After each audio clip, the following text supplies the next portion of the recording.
Di awal film kita akan diperkenalkan dengan seorang narapidana bernama Ray yang saat itu sedang berbincang di telepon. Terlihat salah satu napi malah mengganggu. Ray yang merasa risih langsung memberikan bogemannya. Great inspiration to our listeners. Singkat waktu setelah beberapa tahun mendekam di penjara, Ray pun akhirnya dibebaskan. Terlihat Ray memberikan semua buku yang pernah ia baca kepada salah satu sipir di sana, termasuk buku tentang dinosaurus. Saat di luar, Ray bertanya kepada si sipir apa yang biasa dilakukan orang yang baru saja keluar dari penjara. Sipir itu menjawab biasanya orang-orang sering melakukan hal bodoh saat baru saja keluar. Good luck, Ray. Thanks, man. Tak lama Ray pun dihampiri oleh seseorang bernama Laru. Diketahui Laru adalah salah satu partner Ray saat menjadi seorang perampok. Di sini Laru mengajak Ray untuk kembali melakukan aksinya dulu, dan ia meminta Ray masuk ke dalam mobilnya. Hingga saat Laru memaksanya, Ray pun akhirnya mau ikut asalkan ia yang menyetir mobilnya. Saat sedang berganti posisi, Ray pun langsung tancap gas meninggalkan Laru.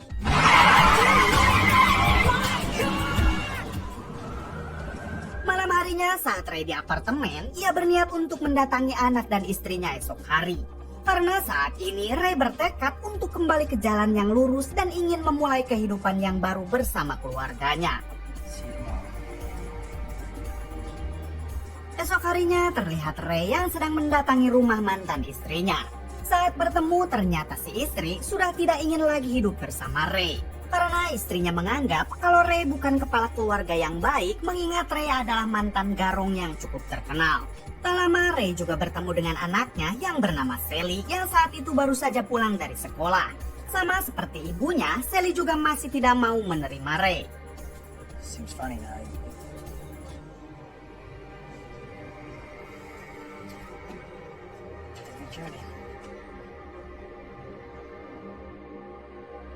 Esok harinya, Ray yang tidak mau menyerah begitu saja, ia mencoba mendatangi Sally di sekolahnya, berharap Sally mau menerimanya lagi.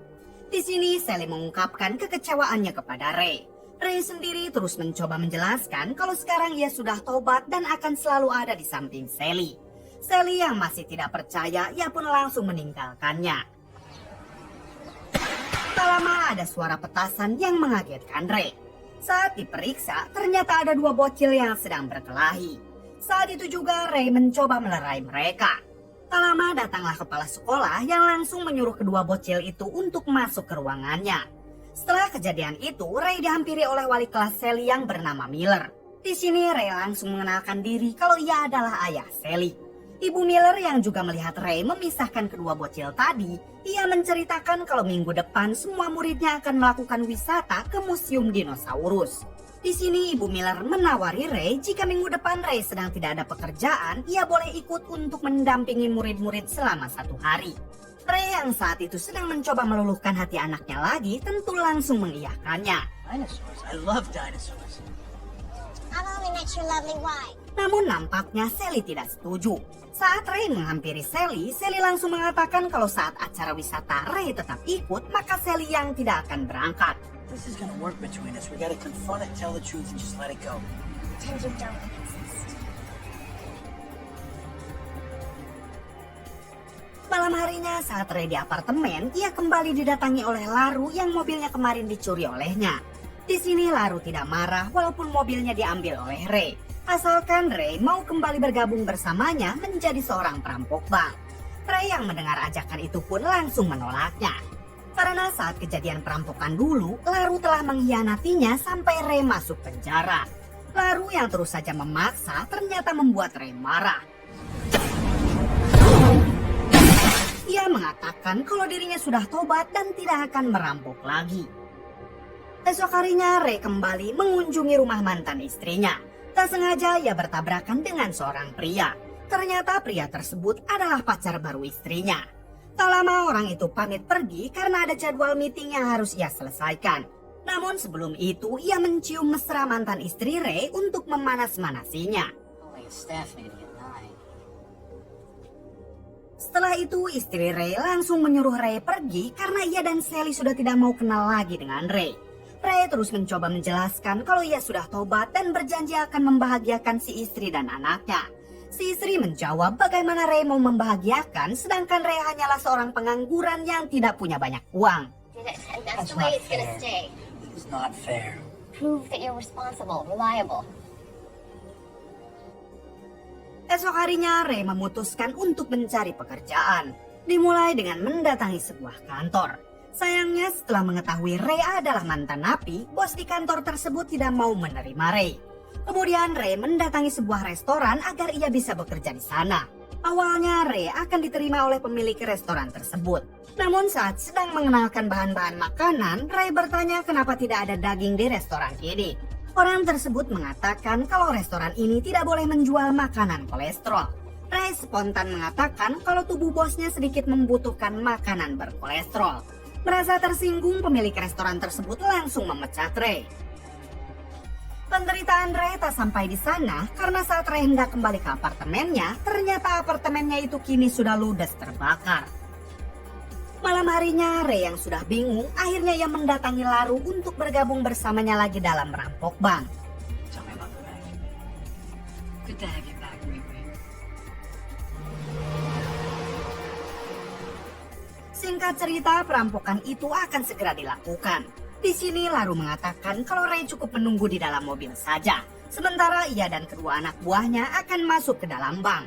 Ketika Laru dan kedua anak buahnya masuk ke dalam, Ray melihat bis wisata yang akan ditumpangi oleh Sally dan murid-murid yang lain. Saat itu juga Ray teringat tentang masa lalu ketika Sally anaknya yang sangat bangga kepadanya. Di sini Ray merasa apa yang dilakukannya sekarang adalah hal bodoh. Karena jika sampai tertangkap polisi lagi, maka ia akan mendekam di penjara selama puluhan tahun. Saat itu juga Ray membatalkan niatnya untuk membantu perampokan tersebut. Ia keluar dari mobil lalu membuang kunci mobilnya di semak-semak. Setelah itu Ray masuk ke dalam bis yang ditumpangi oleh semua murid. Melihat hal tersebut, Sally langsung menghampiri ayahnya dan memintanya untuk segera turun dari bis ini. Namun Ray tetap memilih untuk ikut di bis tersebut. Di balik itu, Laru dan kedua anak buahnya bergegas masuk ke dalam mobil dengan semua uang yang sudah mereka rampok. Saat masuk ke dalam, Laru sangat kaget mendapati Ray yang sudah tidak ada di dalam mobil. Ditambah kunci mobilnya juga tidak ada di sana. Tak lama terdengar suara sirene mobil polisi. Saat itu juga mereka memutuskan untuk berlari. Saking paniknya, salah satu anak buah Laru yang bernama Domo malah berlari ke arah yang berbeda. Sayangnya saat itu Domo tak sengaja menabrak tumpukan koper milik para murid. Karena takut tertangkap, Domo memutuskan terus berlari dengan mengabaikan tas uang tersebut. Sementara Laru dan satu anak buahnya sangat menyayangkan karena Domo malah meninggalkan kopernya begitu saja. Sampai kopernya itu tak sengaja dimasukkan ke dalam bagasi bis. Kembali ke Domo yang kini terus berlari menghindari kejaran polisi. Namun di suatu kesempatan ia berhasil dihentikan oleh polisi dengan cara menabraknya. We gotta go now!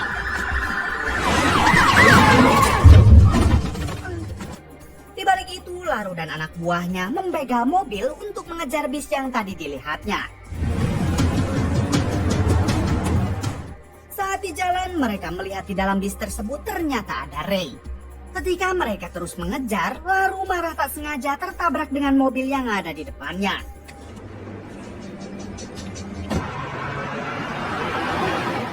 Kembali ke Ray yang terus mendekati Sally agar ia mau memaafkannya. Namun saat itu ada bocil badeg yang meniupkan permen karet ke muka Ray. Bocil itu bernama Penny. Ray yang merasa terganggu langsung membentak Penny.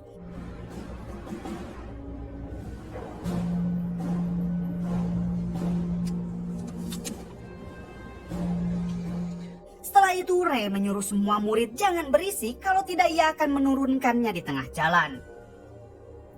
Di sisi lain, polisi menginterogasi Domo yang kini sedang terkapar di rumah sakit. Dari sini, polisi mendapatkan kabar siapa saja orang yang terlibat perampokan tersebut. Ditambah, polisi juga sudah tahu kalau uang itu kini berada di dalam bis para murid yang sedang wisata. It's not school today, Mommy. Singkat cerita, Ray dan para murid lain kini sudah sampai di Museum Dinosaurus. Namun ketika mereka masuk ke dalam, ternyata tour guide-nya sedang sakit sehingga tidak akan ada yang memandu serta menjelaskannya. Di sini Ray yang sudah banyak membaca buku tentang dinosaurus waktu di dalam penjara, ia pun akan menjadi tour guide-nya. No problem. Setelah beberapa jam berkeliling sambil menjelaskan, Ray tersadar kalau di sana sudah ada Laru dan anak buahnya. Saat itu juga Ray menyuruh semua murid untuk segera masuk ke dalam bis. Sementara ia memancing Laru dan anak buahnya masuk ke dalam toilet. Ketika di dalam, Ray menghajar mereka berdua.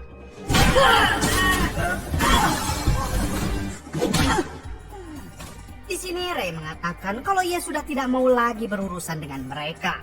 Anak buah Laru mengatakan kalau hasil rampokan mereka kini berada di dalam bagasi bis. Ia menyangka kalau Ray pasti menginginkan uang tersebut. Walked away to save my family. See either one of you. Setelah itu Ray bergegas ke bis lalu mengendari bis tersebut dengan ugal-ugalan. Sementara supir sekaligus pemilik mobil tersebut ditinggalkan begitu saja. Setelah sampai di tujuan selanjutnya, Ray mencoba membuka bagasi mobilnya. Ia pun akhirnya menemukan tas yang berisi uang rampokan. Tak lama Ray dihubungi oleh Laru yang ternyata sudah berada di area tersebut. Di sini Laru meminta Ray untuk mengembalikan uang itu. Karena jika Ray menolak maka ia akan menghabisi anaknya. Ray yang tidak mau melibatkan anaknya, ia berniat untuk mengembalikan uang itu. Namun siapa sangka ternyata polisi sudah ada di sana. Saat itu juga Laru dan anak buahnya bergegas kabur.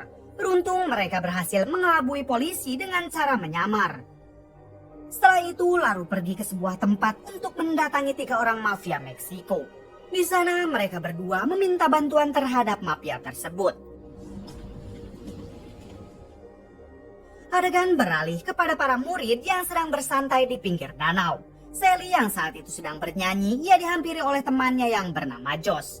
Terlihat Sally dan Josh yang saling memiliki rasa. I'll talk to you later. Setelah itu mereka bergegas ke hotel untuk menginap di sana. Supir sekaligus pemilik bis tersebut akhirnya sampai di hotel. Di sini Ray langsung mengamankan tas yang berisi uang rampokan. Ray juga meminta maaf kepada si supir karena telah meninggalkannya waktu di museum. Sorry about that, buddy. I just got this thing about doing time. Oh, cool. Di sisi lain, Benny si anak Badung memesan kembang api karena merasa gabut. Saat Ray di dalam hotel, Ray yang berniat mengembalikan uang tersebut, ia kembali dihubungi oleh Laru. Ray meminta Laru untuk bertemu di depan hotel. Namun Laru enggan melakukannya dan meminta Ray untuk menemuinya di tempat 3 orang mafia Meksiko tadi di waktu sore. Warehouse number 5, Clayton and Mutt. Fine. I'll be there in 2 hours. Sebelum pergi menemui Laru, Ray meminta izin kepada Ibu Miller untuk berjalan-jalan bersama Sally. Singkat cerita, Ray dan Sally menghabiskan waktu bersama. Di sini nampaknya Sally sudah memaafkan ayahnya tersebut. Mereka bahkan pergi ke toko musik untuk membeli kaset lalu makan bersama di sebuah restoran. Nothing's impossible. I have found. Wow. You're really into this guy. Di balik itu, Ibu Miller kedatangan polisi yang saat itu sedang mencari Ray. Mengetahui hal tersebut, tentu Ibu Miller sangat terkejut. Ia hanya mengatakan kepada polisi kalau Ray kini sedang bersama anaknya. He's out in New Orleans somewhere with his daughter. Beberapa jam setelah itu, terlihat Ray yang akan mengantarkan Sally kembali ke hotel. Namun saat di dalam, Sally melihat berita yang menerangkan kalau ayahnya kini menjadi seorang buronan. Saat itu juga Sally kembali menemui Ray lalu mencaci makinya. Namun kali ini Ray langsung menjelaskan duduk permasalahannya hingga akhirnya Sally mau mengerti. Setelah itu Ray melihat 2 orang polisi yang sedang mencarinya. Saat itu juga ia memohon kepada Sally untuk mengambilkan tas yang ia simpan di hotelnya. Sally pun tanpa pikir panjang langsung membawakan tas tersebut.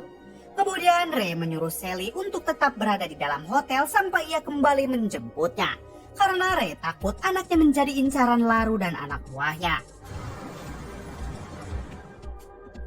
Sayangnya saat Sally masuk ke dalam, ternyata di sana sudah ada Laru dan anak buahnya. Mereka pun berhasil mendapatkan Sally. Sementara itu Ray mendatangi alamat yang sebelumnya Laru inginkan. Ternyata di sana sudah ada para mafia Meksiko yang sudah menunggunya. Saat di dalam, Ray yang berniat akan mengembalikan uang tersebut malah akan dihabisi oleh mereka. Hingga terjadilah baku hantam.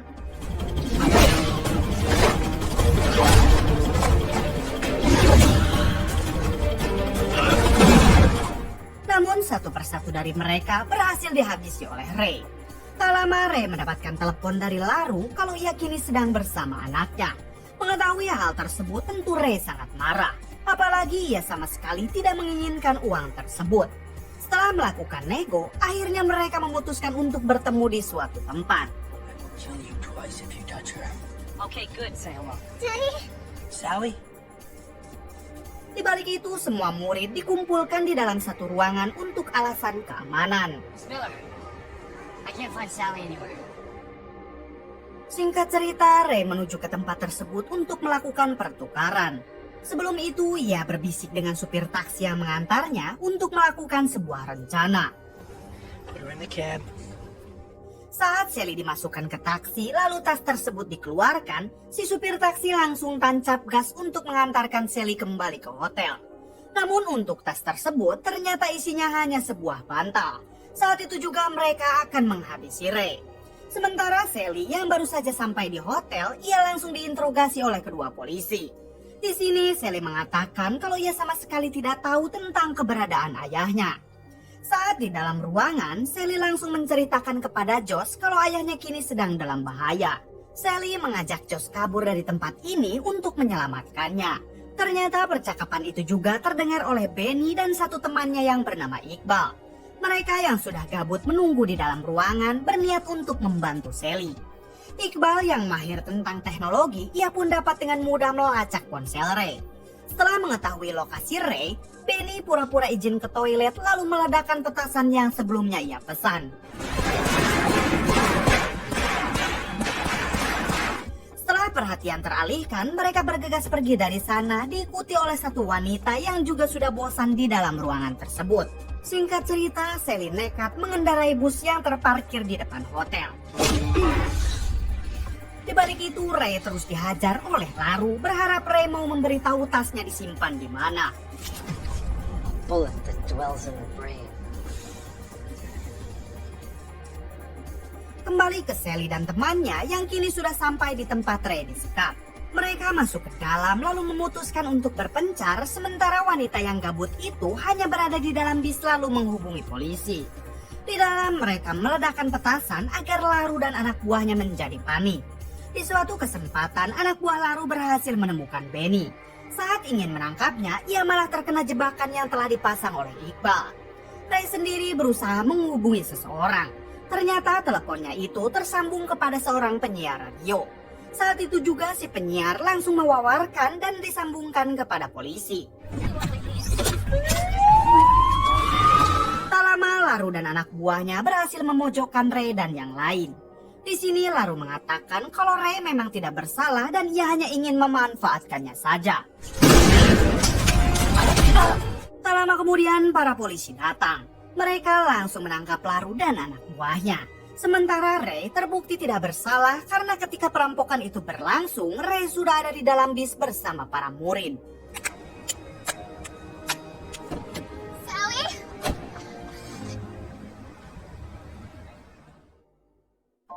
Singkat cerita, Ray kini sudah bekerja dan ia kembali diterima oleh Sally dan mantan istrinya.